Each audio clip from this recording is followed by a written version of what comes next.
Las invasiones en la península ibérica o invasiones bárbaras surgen en el siglo V en el contexto de las grandes migraciones que alteraron la distribución de los pueblos en Europa y precipitaron el final del gran imperio romano de Occidente.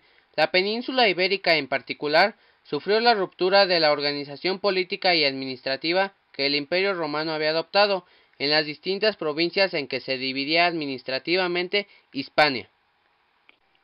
En el año 411 llegaron varias oleadas de pueblos germánicos, denominados vándalos y suevos, además de los alanos, étnicamente iranios, que habían sido violentamente desposeídos de sus tierras por las invasiones hunas, y que después de su expulsión habían llegado por Europa hacia Occidente, en busca de nuevas tierras donde instalarse. Celtas e iberos. Los celtas y los iberos se ubicaban en la parte sur de la península ibérica, lo que ahora conocemos como Portugal.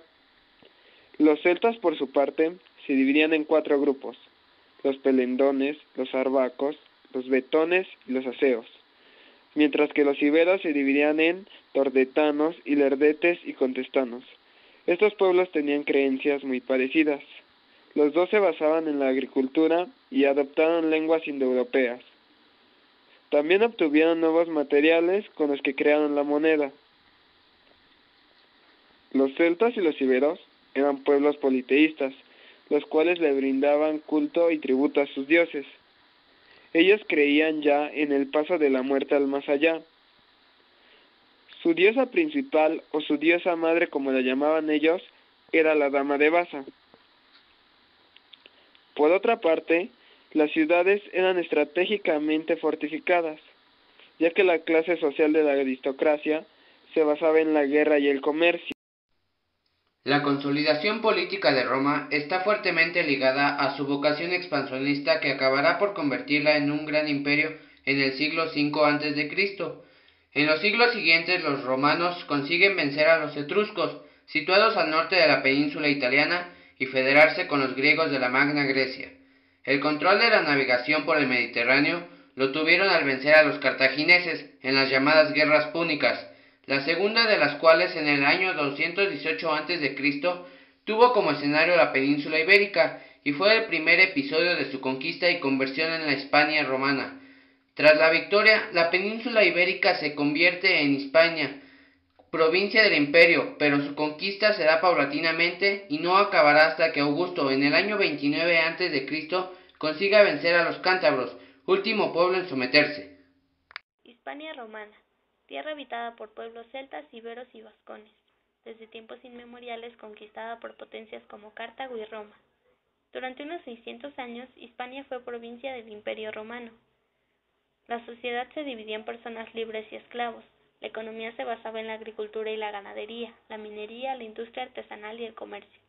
Asimismo, se construyeron nuevas ciudades. Se trazaron numerosas calzadas que unían las ciudades de la península con Roma. Se generalizó la utilización de la moneda y se propagó el uso del latín. Roma dejó un legado que hoy contemplamos y vivimos. Fue una civilización de la que somos herederos directos, producto del proceso denominado romanización. Hispania visigoda.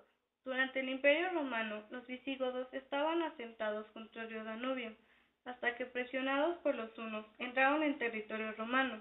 A Hispania llegaron en el año 415 como aliados de los romanos para luchar contra otros pueblos germanos, suevos, vándalos y alanos, que habían ocupado parte de la península.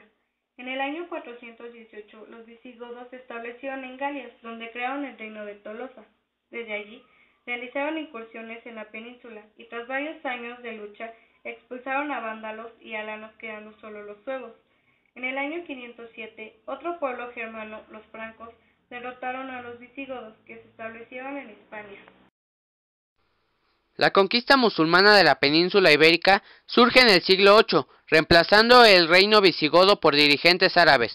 Fue un proceso relativamente rápido, ya que en solo 15 años, del 711 al 725, se llegó a ocupar todo el actual territorio de España y Portugal. En el año 718 se sublevó un noble llamado Pelayo. Fracasó, fue hecho prisionero, pero sin embargo consiguió escapar y organizó una segunda revuelta en los montes de Asturias, que empezó con la batalla de Covadonga en el año 722. Esta batalla se le considera el comienzo de la reconquista cristiana.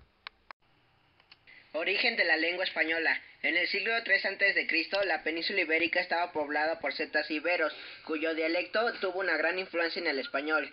Los romanos conquistaron esta región después e impusieron el latín como idioma, el cual tenía dos formas de hablarse: el latín vulgar, del cual se deriva el español, quien no tenía reglas gramaticales, y el latín culto, quien sí tenía y era hablado por filósofos y científicos. Otro impacto significativo es el de los árabes, quienes conquistaron España por 8 siglos, y el español se vio influenciado por su idioma. Gracias a las grandes conquistas de España, a partir de 1492, el español se habla en los 5 continentes y es el tercer idioma más importante a nivel mundial. En conclusión a este tema, las lenguas no se degradan, cambian. Si no fuera así, estaríamos hablando latín y no español, francés, italiano o rumano. Hay una diferencia importante entre lengua escrita y hablada. La gente habla perfectamente en la medida en que se haga entender, que es una de las funciones de la lengua. Pero hay una forma escrita que tiene reglas necesarias para hacer de ella una lengua de cultura. La lengua tiene que ser estructurada, con una gramática fija que permita el desarrollo científico, la ordenación y la exposición de las ideas. Es un código escrito, normativo, que debe ser respetado porque si cada uno juega con sus propias normas, el código se deshace y se acaba la lengua.